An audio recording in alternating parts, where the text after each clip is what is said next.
Hello guys, Lit here. So this is Ascendant Cyclone and this is my league start. And yes, I have to say Ascendance now because I don't have the second Ascendancy, which is Reliquarian. Now for the Reliquarians, I will not make a video about the Reliquarian yet because we don't have all the informations. There are some of them that looks really nuts because I see Grace of the Goddess on the Reliquarians, and if we actually get the Grace of the Goddess, I will start as a Reliquarian because Grace of the Goddess is probably going to give us physical as extra elementals, and if we get something like 40-50%, this can easily double your damage, and that thing is very broken for this setup. But I get ahead of myself. We still don't really know if we're going to get them or not.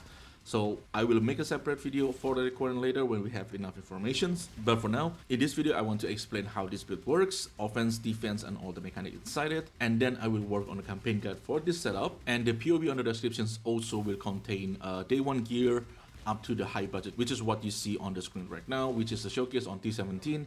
And the Uber bosses, feed invitations. The T17 is getting removed. Now it's become Nightmare, but I believe you still have to face the same bosses to find the Uber fragments. So I think it's still a good test to test this character. I rather test it on the higher difficulty stuff. So when we go to like T16 juicing, which I will say is easier than T17 with like a lot of damage mod and all that stuff, it still can go pretty crazy. So I rather test it on something difficult like that, and when we bring that into T16, it will perform even better. So for the POB, I want you guys to see that POB as a template that I've been working on for a few days, that I've been tested, but it's not finished because I still see some aspect that I can optimize, but I just don't have enough time to figure that all that part out. We only have like a week until the league start, and I have to make the campaign guide, and I have to make a Reliquarian video if we actually get the Grace of the Goddess. That will require time to convert all this setup into the Reliquarians. So I don't think I will have enough time to like polish everything out, especially for changes like this Awakening gem is gone. I do have plan for that, but without having the informations on the all support gem, it's going to be really hard to like, you know, polish everything. So just take it as a template that you can work on, and I will fill in the information as we get them because we only have 1 week that we can use, and I have a lot of things to make. So as you see on the showcase, the build does have a really good amount of DPS.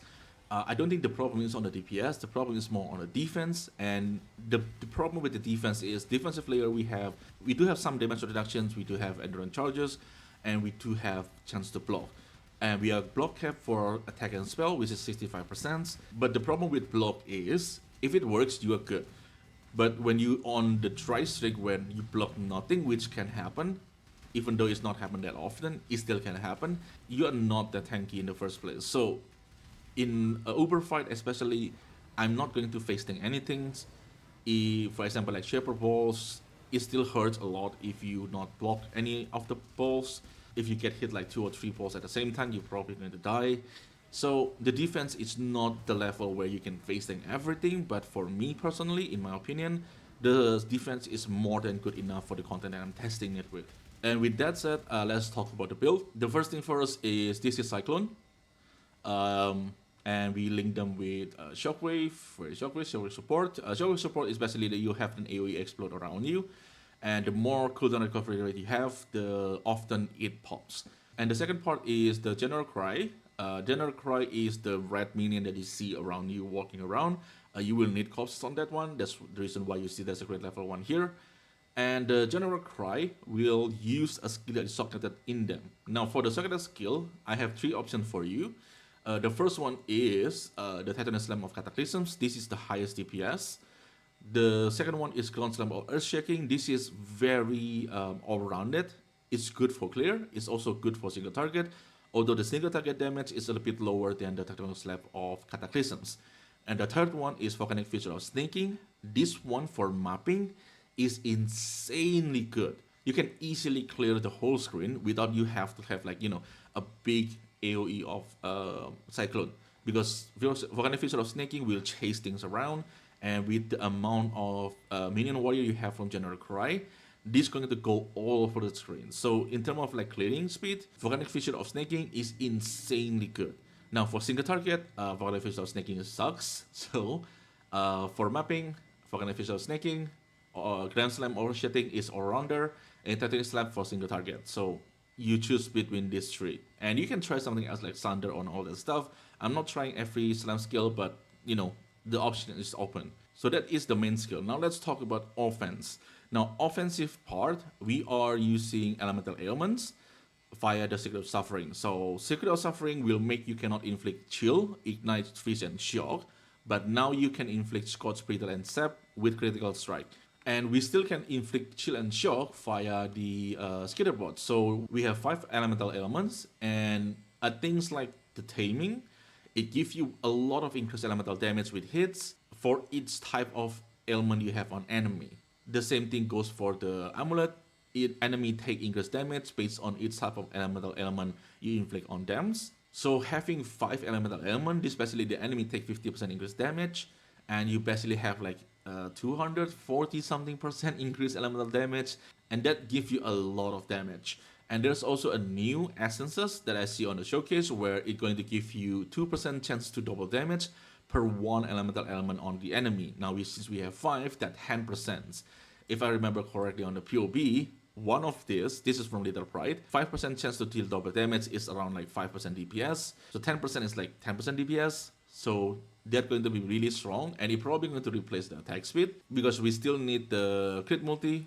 Crit multi is still really, really good, and the crit chance is still good to have for the weapon because it increased your base crit. So that's Secret of Suffering and the offensive part. And for the Scorch itself, Scorch going to lower the enemy resistance, and Brittle going to give you a lot of crit chance. We basically can cap a resistance with only like this one cluster of here, and precisions. You don't really have to put crit anywhere else. We are basically crit caps, and if you can reach 6, which we can, you don't even need this basically. I put 5 on the POP just to be conservative, so this one is still looks pretty good. But if you want more DPS, you can replace this 4, and you can go for this one. This is going to give you physical damage extra fire. Once again, any physical damage extra elemental for this build is really, really strong. And for the mastery, I will go for the 3% chance to hit 300% of physical damage as extra random elements. And the inversions is not that good in my opinion because it doesn't really work well with Scorch. So the interaction between Scorch and inversion, Scorch will happen first. So the enemy resistance will get reduced by Scorch, and then it get inverted. So the inversions is not as good with Scorch, and that's the reason why I'm going for the 3% chance to hit.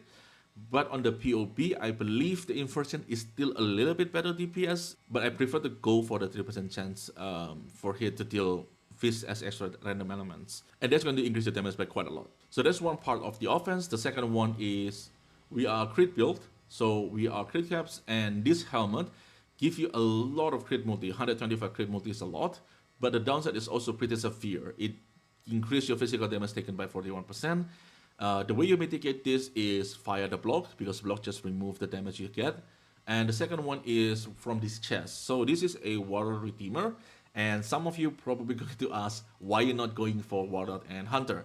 Well, number one, I don't need the crit, so there's no reason to go for Hunter. The curse, meaning you have to have a source of vulnerability, which usually comes from the ring. And the taming is just give you a lot of value for like damage, elemental resistance. So changing this into a ring that have vulnerability will reduce your damage, which is why I'm not going for Hunter. I don't think going for Hunter in this specific setup is good. So I rather go for the Redeemer, which we have a chance to get Frenzy charge on hit. And Frenzy charges, I think 3 Frenzy charges is around 10% DPS. And we have 4, so I think it's around like 13, 14 DPS. It's a good amount of DPS from the Frenzy. And on the prefixes, there is a 2 mod that you can get. The first one is the one that you see on the screen, which is physical damage taken as cold. And there's also physical damage taken as fire.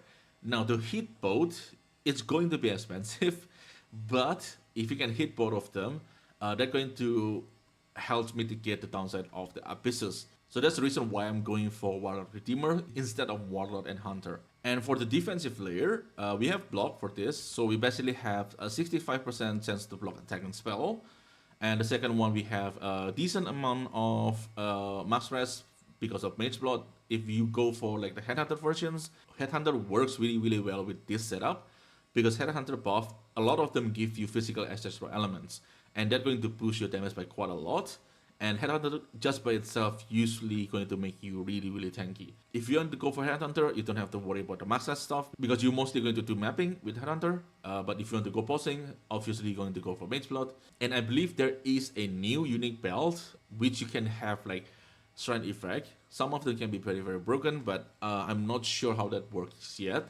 So for now, the option for the high budget, I will advise go for Mage's Blood. And we're also using Tincture. Now for the POB, I will show later on. Prismatic Tincture is a big chunk of the DPS. I think this tincture itself gives like around 30% to 40% DPS. So a lot of the DPS is kinda situational in a sense because you only can reach the maximum DPS with tincture. But the tincture is mostly up on the bosses and you only need this on bosses. If I go for mapping with Headhunter, I will use Oride's End. The explosion going to do more goods for me rather than tincture. I don't think I need the extra DPS with Headhunter. But in terms of like bossing, you can push the DPS further as what you see on the POB with tincture. And other thing for the defense is also we have 6 endurance charges, 1 here, 2 here, 3 here. So that's 6 times 4, I think. It's 24% damage reductions. We also have some damage reduction from infused channeling, is 14% DR. So we do have like a decent amount of DR, not super crazy, but you still can take quite a lot of hit. And also for the Ascendancy, we also can create the Consecrated Ground. This is going to give you some regen. It's not too big, but you know, a little bit more regen is going to help you survive a little bit. And also the reduce curse effect is also going to be very, very helpful. Even though I think on this setup, I get my curse effect reduced by something like this. I think, yeah, for like Jewel and stuff, there's a corruption that can reduce effect of curses. So the Inquisitor Flame Jewel is just DPS. You can also go for Trickster. That's also not that bad. And you can also go for like Berserker, but Berserker increases your damage taken. So I'm not really sure about that one. So basically, a Forbidden Jewel, you can play around with it. And for the Bloodline, I'm using Osabi. Because the maximum rage is really, really good. Because rage give us attack damage. And because of this node, the rage also give us armor. And we do able to fill the rage pretty fast. Because we get a lot of like, rage on the hit here. There is a rage on the hit here. There is also, when you get hit by an enemy, you get 3 rages. So we do able to generate the charges pretty fast. So you more often than not, you're going to see the Wild Savagery. It's going to increase your physical damage, which get converted to element and all that stuff. For the stuff in the middle, this is a typical silent tag. From the right side, we have Unnatural Instinct. This is a little bit odds of a placement because usually Unnatural Instinct is on here. But this slot actually really, really good on the setup because it gives you a lot of the global accuracy rating. And it also gives you movement speed, which is really good for Cyclone. Also, some life is also nice. And I do have like global accuracy rating here. Some cure resistance here on the tattoo. So the Unnatural Instinct here is really, really good because of that. And the bottom one is Transcendental Flash. This is going to give you a lot of crit multi. I think the Transcendental Flash on the POB is like around 15% DPS, so it's pretty good. And this one is Little Pride. It's just for the chance to deal double damage. 1 here and 1 here because we only have 2 notable here that we take. And this Little Pride is also really cheap because this is not a Little Pride that most people are going to use. And this is a thing about this build. I don't think the budget going to be that high. It's still a high budget. It's still going to be expensive, but I don't think it's mirror expensive because Yo-Yo Suffering is not that expensive anymore because it's not meta anymore. The taming is the same. It's not cheap because this is still a very good item, but it's not a meta item anymore. So usually it's not that super expensive. Abyssus, as far as I know, is also not that expensive.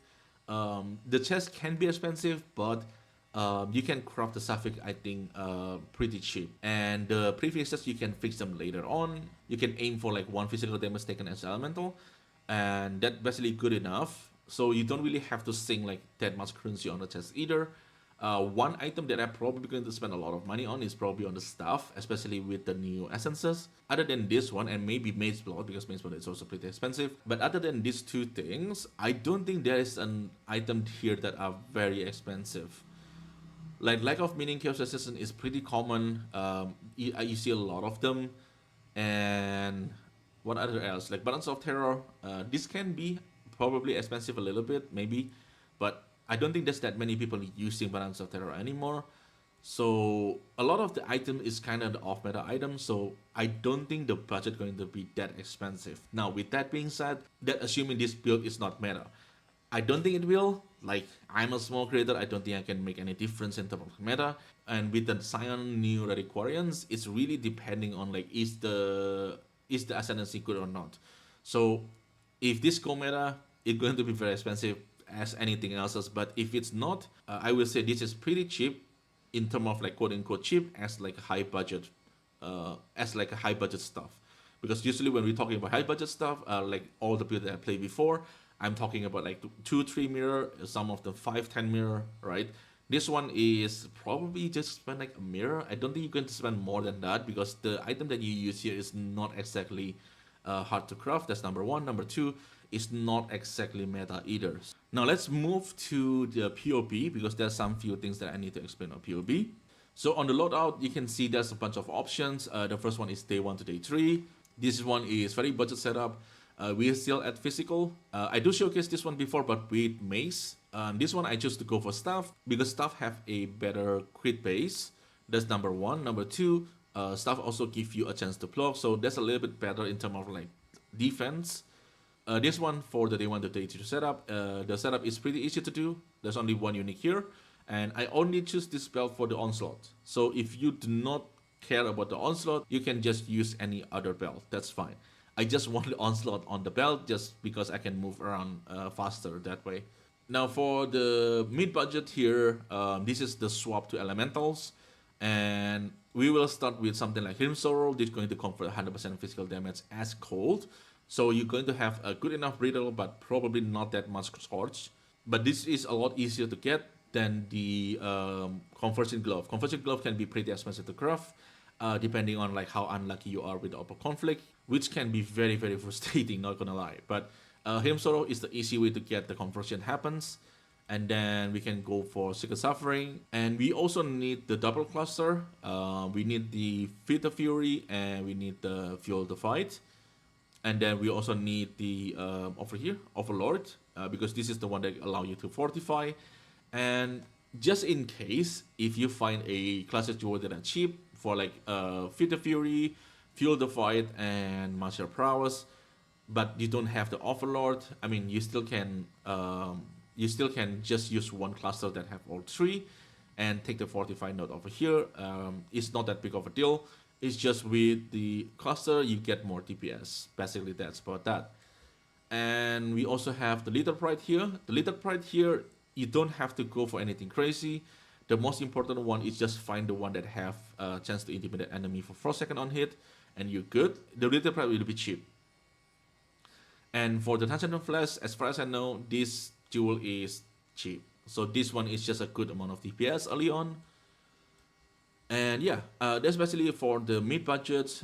It's still very cheap items. Yoko Suffering, the taming can be quite expensive, but this is something you're going to use all the way to the high budget. So, you know, I think it's still pretty good to have. And then we have the, this is high budget Mage's Blood, but without the influence chest. This is for people who do not like to craft influence, because influence item can be annoying to craft. But this is for that. I don't think you should go for this, but I just put it here just in case if someone want to not use the influence chest. And this is the one that I showcased on the video. We have like 88 mil, 200% effective hit pulse. Although the 200k, I will say that just take this with a grain of salt. The number looks good, but it will give you a false sense of security, and it will make you think like, okay, then now I can face tank. No, you cannot face tank things. As much as possible, try to avoid stuff. So this is a custom mod that I made for Grace of the Goddess, and I will show you why I say that this is going to be extremely broken for this build. Now we have 88 mil. If we get 30%, which is not the high roll, because Grace of the Goddess can roll up to 50%, right? So just in case like we only get like 30%, the damage going from 88 to 137. So this is an insane amount of DPS if we actually get Grace of the Goddess. And this is the reason why I'm saying that if we actually get this node, I will go for the Reliquarians because just the sheer amount of DPS is insane from that one node alone. I kind of doubt it, but we do get them from the teaser. But once again, I don't want to speculate too much on something that we don't know. But if we get them, it's going to be really, really crazy on terms of the DPS.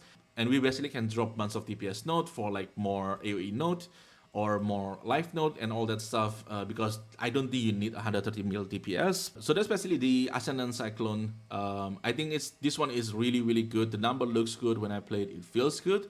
And on the config here, I put 5 Brittle, 25 Scorch. If in reality I have like 6 Brittle, I have 30 Scorch. It's more like 91 mil DPS, but you know, I try to be conservative, so I just going to put 25 and 5 here. And 10 sap, I think sap is like around 13 to 15%. So, you know, it's a small difference. It's not that big of a deal. But I'm just trying to be conservative. But I think the setup is really, really good. And I also have one more loadout for the Headhunter. This is if you want to go mapping. And I hope that this can be a good start for you if you want to start Ascendants or even Reliquarians. But with Reliquarians, we have to wait until we actually get the number on that. So with that said, if you guys have any questions, as usual, guys, just leave in the comment below. I will try my best to answer it. And thank you everyone for watching. I really, really appreciate it. And I will work on the campaign guide after this. And I will see you on the next one.